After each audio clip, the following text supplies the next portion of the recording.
GTA की service GST में दो बातें समझ लीजिएगा। एक इंपॉर्टेंट है और दूसरा थोड़ा सा कॉम्प्लिकेटेड है। अच्छा, इंपॉर्टेंट के साथ कॉम्प्लिकेटेड भी है तो ऑप्शन क्या है आपके पास? दो स्टेप, पहला समझना और दूसरा रटना। अगर सिर्फ समझ गए आप, जो कि समझ ही जाएंगे, मैं कोशिश करूंगा कि अभी आपको मैं समझा दूं तो आप समझ जाएंगे। तो सिर्फ समझ गए तो बात नहीं बनेगी, समझ के रटना पड़ेगा। बिना समझे रटे तब तो वो एग्जाम से पहले भूलना ही है, और भूल क्या गए वो तो सब गड़बड़ ही हो जाएगा। बिना समझे रटने में क्वेश्चन आप सॉल्व ही नहीं कर पाओगे। तो समझना जरूरी है पहले, और समझ के रटे नहीं तो भी एग्जाम के लिए बेकार है। इसलिए समझने का काम पहले और रटने का काम मोस्ट इंपॉर्टेंट बाद में करना ही पड़ेगा, तभी जाकर आप इस पर कमांड कर पाओगे। तो स्टार्ट करते हैं। जीटीए की सर्विस मतलब ट्रक की कोई भी सर्विस नहीं होती। आप किसी ट्रक को बुक करो, अपना सामान उसमें ट्रांसपोर्ट करवा लो, तो जरूरी नहीं है कि वो जीटीए की सर्विस है। और हमारा डिस्कशन जीटीए की सर्विस पर है। तो अगर वो जीटीए की सर्विस ही ना हो तो ये पढ़ाना सब बेकार हो जाएगा, गड़बड़ हो जाएगा। जीटीए की सर्विस का मतलब ये है, जीटीए मतलब यहां डिफाइन किया हुआ है, any person who provide service in relation to transportation of goods by road. But यहीं तक नहीं है, transportation of goods by road तो बहुत सारे और भी लोग प्रोवाइड कर सकते हैं। And issues consignment note. Consignment note documents against receipt of goods. Goods जब आप दोगे, बुक करोगे, तो आपको कंसाइनमेंट नोट मिलेगा, जिसे दिखाकर वहां आप गुड्स की डिलीवरी, जहां आपको भेजना है उसकी डिलीवरी ले सकते हैं। तो डिपो, ट्रक डिपो वगैरह आप ऐसा समझोगे तो जल्दी समझ। ये है जीटीए की सर्विस। जीटीए का मतलब, ओके। क्योंकि यहां पर ध्यान दें तो transportation of goods via road की सर्विस एग्जम्प्ट की गई है, जीटीए को छोड़कर और कुरियर एजेंसी को छोड़कर। मतलब अगर आपने चलते फिरते किसी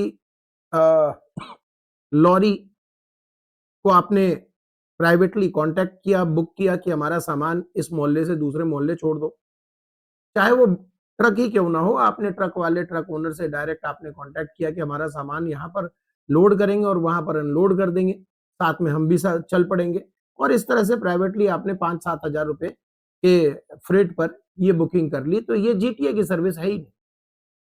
जीटीए की सर्विस ये नहीं है। तो कौन देगा जीएसटी और ये सब सोचने की बात नहीं है, ये जीटीए की सर्विस नहीं है। तो कौन सी सर्विस है? Transportation of goods by road other than GTA, और वो एग्जाम्प्ट है। Transportation of goods by road other than GTA वो एग्जाम्प्ट है। तो सर जीटीए फिर टैक्सेबल है? नहीं, जीटीए में भी एग्जाम्पशन है, लेकिन थोड़ा अलग अलग समझ के। जीटीए में भी एग्जाम्पशन है, बट खुला एग्जाम्पशन नहीं है। मान लीजिए कि आप ट्रक की सर्विस ले रहे हो, transportation of goods via road, but वो जीटीए नहीं है, तो वो खुल के एग्जाम्प्ट है। कोई फर्क नहीं पड़ता कौन सर्विस ले रहा है, कोई फर्क नहीं पड़ता गुड्स कौन सा जा रहा है, वो एग्जाम्प्ट है। लेकिन जीटीए की सर्विस में एग्जाम्पशन है, खुला एग्जाम्पशन नहीं है। तो एग्जाम्पशन कैसे है वो समझिएगा। पहले एग्जाम्पशन समझेंगे तब आरसीएम पर आएंगे, क्योंकि जो सर्विस एग्जाम्प्ट है उस पे आरसीएम और फॉरवर्ड चार्ज से कोई मतलब नहीं है। तो एग्जाम्पशन के लिए सबसे पहला एग्जाम्पशन क्या है कि अगर जीटीए वाले ने ये गुड्स कैरी किया, चाहे किसी के लिए भी कैरी किया हो, रोड एनएसएफएम, कैसे याद रखिएगा, रोड एनएसएफएम।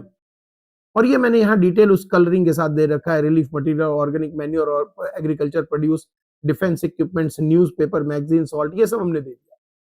तो ये गुड्स, स्पेसिफाइड गुड्स अगर जीटीए कैरी करता है और उसका भाड़ा लेता है, तो फिर चाहे रिसिपिएंट कोई भी हो, रिसिपिएंट कोई भी हो, फर्क नहीं पड़ता, ये सर्विस एग्जम्प्ट है, चार्ज का कोई मतलब ही नहीं बनता। ठीक। अगर सर्विसेज जीटीए वाले ने गवर्नमेंट को दिया है, लोकल अथॉरिटी को, गवर्नमेंट एजेंसी को दिया है, और इन सब ने रजिस्ट्रेशन ले रखा है जीएसटी में सिर्फ टीडीएस कंप्लायंस के लिए, तो जीटीए की सर्विस एग्जम्प्ट है। तो जीटीए की सर्विस एग्जम्प्ट है। इसका मतलब क्या हुआ कि अगर जीटीए वाले ने रेलवे को सर्विस दी है, सपोज कीजिए जीटीए वाले ने रेलवे को सर्विस दी है, सपोज करना है, तो रेलवे गवर्नमेंट विभाग जरूर है, लेकिन गवर्नमेंट विभाग में रेलवे रजिस्टर्ड है जीएसटी में, not only for the purpose of deducting TDS, वो सर्विसेज देता है, इसलिए रजिस्टर्ड है। तो यहां पर ये पॉइंट 2 का मामला नहीं होगा, तो फिर क्या होगा, ये टैक्सेबल होगा, एग्जम्पशन का मामला नहीं है। एग्जम्पशन कब है, जीटीए ने गवर्नमेंट को सर्विस दी और गवर्नमेंट रजिस्टर्ड है only for deducting TDS, government है, लोकल अथॉरिटी है, गवर्नमेंट एजेंसी है, इन सबकी सर्विसेज। अगर आप किसी अनरजिस्टर्ड पर्सन को सर्विस देते हो, समझिएगा, अगर आप किसी अनरजिस्टर्ड पर्सन को सर्विस देते हो, अनरजिस्टर्ड पर्सन को इंक्लूडिंग सीटीपी, इंक्लूडिंग सीटीपी, भाई जो सीटीपी मतलब एक एक राज्य में आपका स्टैब्लिशमेंट है जहां आपने रजिस्ट्रेशन ले रखा है और आप किसी और राज्य में जाकर वहां पर सप्लाई कर रहे हो, चाहे गुड सप्लाई कर रहे हो, सर्विस सप्लाई कर रहे हो, तो आप उस दूसरे राज्य के लिए जहां आपका फिक्स्ड एस्टेब्लिशमेंट नहीं है, क्योंकि फिक्स्ड एस्टेब्लिशमेंट होता तो आप दोनों राज्य में रजिस्टर्ड होते। मैं अगर उत्तर प्रदेश में रजिस्टर्ड हूं और दिल्ली में जाकर कोई सर्विस दे रहा हूं, जाकर मतलब वहां पर सर्विस दे रहा हूं, वहां पर सप्लाई कर रहा हूं, तो वहां अगर मेरा फिक्स्ड एस्टेब्लिशमेंट होता तो मुझे वहां भी रजिस्ट्रेशन लेना ही पड़ता। अगर मैं उत्तर प्रदेश में रजिस्टर्ड हूं तो, क्योंकि ऑल ओवर इंडिया में सभी जगह टर्नओवर कंसीडर्ड होता है एक साथ, अग्रीगेट, लेकिन वहां मेरा कोई फिक्स्ड एस्टेब्लिशमेंट नहीं है, इसलिए सरकार कहती है टेम्पररी आप सप्लाई करने गए होंगे, आप सीटीपी के कैटेगरी में आ सकते हैं। सीटीपी के लिए अगर मैं बात करूं, कैजुअल टैक्सेबल पर्सन की बात करूं, तो कैजुअल टैक्सेबल पर्सन की कंपलसरी रजिस्ट्रेशन है 24 में, लेकिन वहां पर कुछ पॉइंट्स में एग्जम्पशन दी गई है। अगर हैंडीक्राफ्ट गुड्स सप्लाई करने आप जा रहे हो, आपके पास परमानेंट अकाउंट नंबर है, आपने ई वे बिल कंप्लाई किया है, तो रजिस्ट्रेशन से आपको हमने मुक्त कर दिया एक टर्नओवर की लिमिट तक।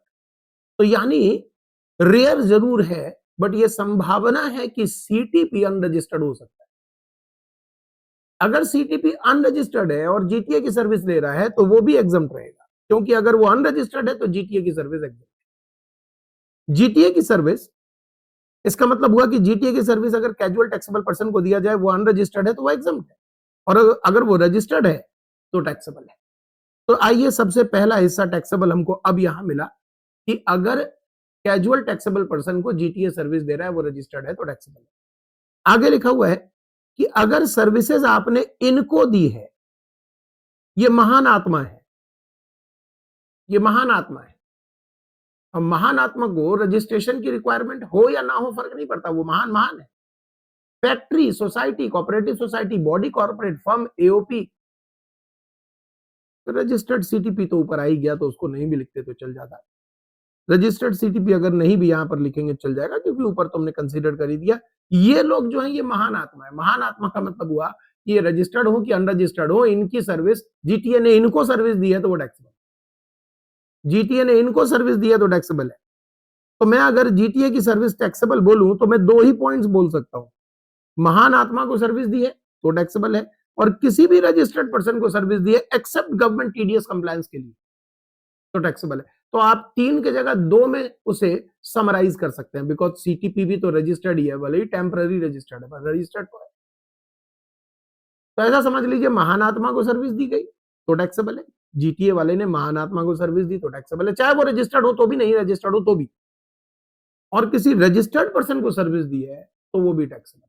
लेकिन यहां भी रजिस्टर्ड पर्सन को सर्विस हमेशा टैक्सेबल है, डंके की चोट पर नहीं कह सकते। क्यों सर? अरे मान लीजिए मैं रजिस्टर्ड हूं और जीटीए से मुझे सर्विस दी गई, यानी मैंने जीटीए में कुछ गुड्स बुक किया होगा और वो गुड्स मान लीजिए रोड एंड एसएफएम में आ गया, तब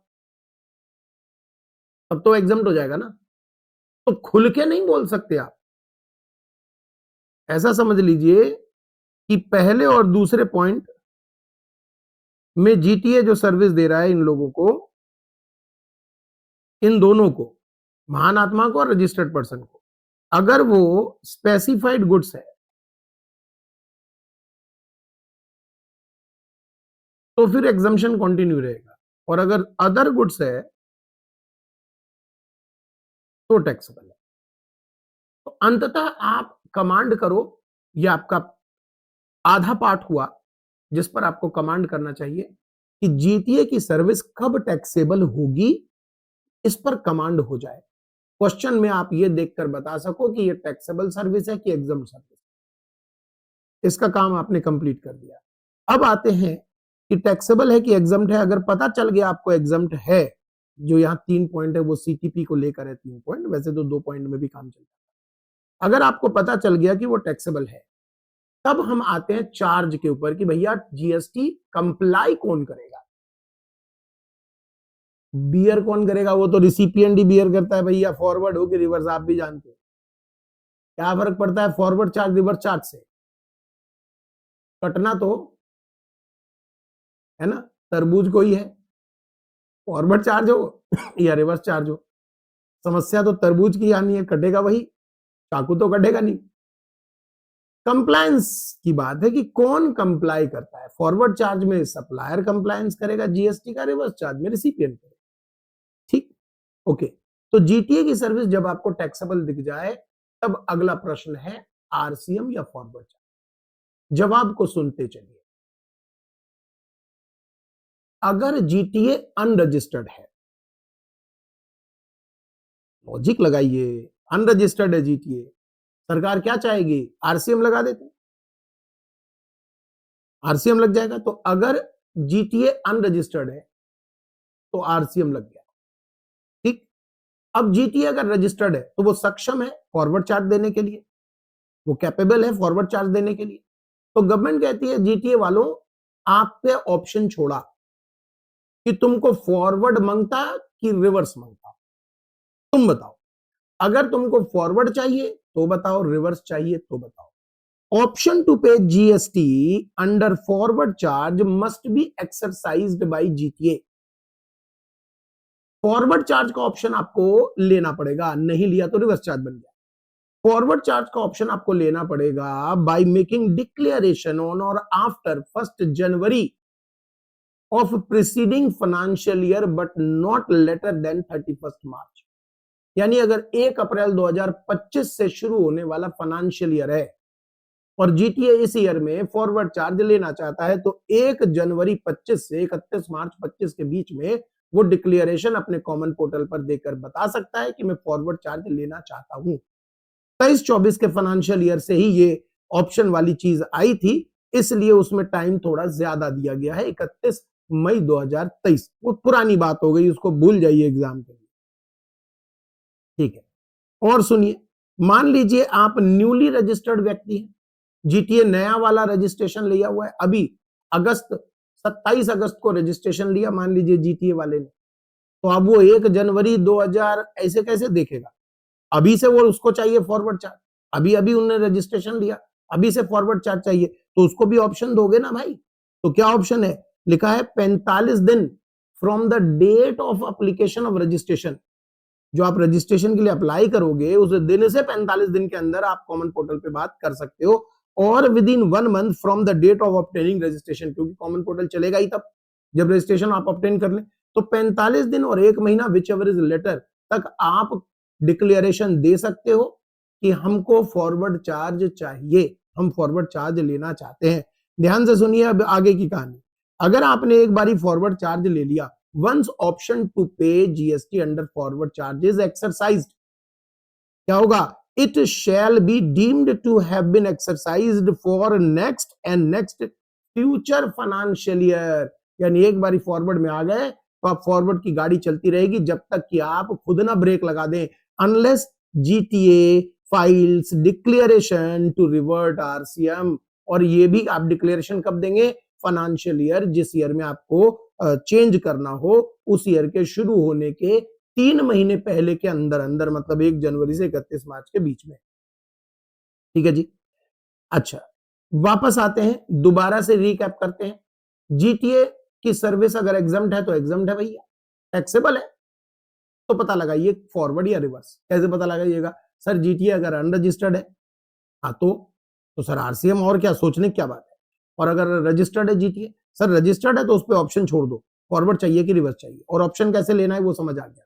ठीक है, जीटीए ने ऑप्शन फॉरवर्ड का एक्सरसाइज नहीं किया तो वो रिवर्स चार्ज में आ गया। हाँ सर वो तो आ गया रिवर्स चार्ज में। और अगर उसने फॉरवर्ड का ऑप्शन एक्सरसाइज कर लिया तो फिर जीटीए को जीएसटी देना पड़ेगा फॉरवर्ड चार्ज में। यहां पर जो मैंने एक्स्ट्रा पॉइंट बताई है वो एग्जाम ओरिएंटेड नहीं है, वो जस्ट नॉलेज के लिए